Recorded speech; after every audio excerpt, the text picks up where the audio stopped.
Troops from Arab Gulf states, including hundreds from Saudi Arabia, have moved into Bahrain to help the government contain pro-democracy demonstrations. The predominantly Shia-led protest movement in Bahrain has called the arrival of foreign troops a declaration of war. David Loyne has this report. The movement of Saudi troops in armoured vehicles across the 25-kilometre causeway that joins the two nations across the Gulf marks a new stage in the wave of protests that have rocked the Arab world. Sunday saw the worst violence in the Bahraini capital Manama since the protest began a month ago. The police were overwhelmed and protesters have strengthened their hold of the central Pearl roundabout. Saudi Arabia said it was entitled to intervene as a member of the six-nation Gulf Cooperation Council. The Saudi concern that unrest among the Shia majority in Bahrain might spread across the water to Saudi Arabia. The troops could try to break the protest in Pearl roundabout.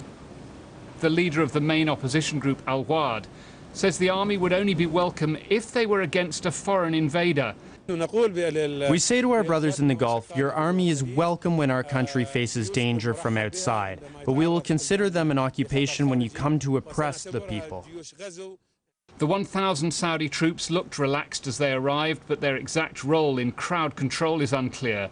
For the first time since this unprecedented series of uprisings began, troops from one country have gone to assist in the affairs of another. David Loyne, BBC News. Let's talk about this some more. We're joined here in the studio by the Saudi-born academic and writer, Dr. Yamani. Yamani, so what is going on? Does it seem as though the government in Bahrain cannot manage to contain these pro-democracy protests? The government in Bahrain appears like a pariah state, because this is like a, in terms of international legitimacy of the state, to have a neighboring state send its military. If we look at the role of this Gulf Cooperation Council that was established in 1981, it was really to protect the Gulf Arab countries, Bahrain and Kuwait and Qatar and Oman and United Arab Emirates and of course Saudi Arabia, from outside threat. It was not really meant to be used for repressing or suppressing protests and demonstrations. So this is the But who's going to worry irony about of that it. if it's used like that? I mean, is anybody going to be worried by that? I think that the worry would be that we would see more bloody confrontations, because the Saudi army are coming in, they are outsiders, and they are known to be more brutal in their approach to protests. They say they are guarding government installations, but the truth is, it is that fear from talk of constitutional monarchy and the real democracy. They're worried about the contagion spreading from their neighbour, Shia majority in Bahrain.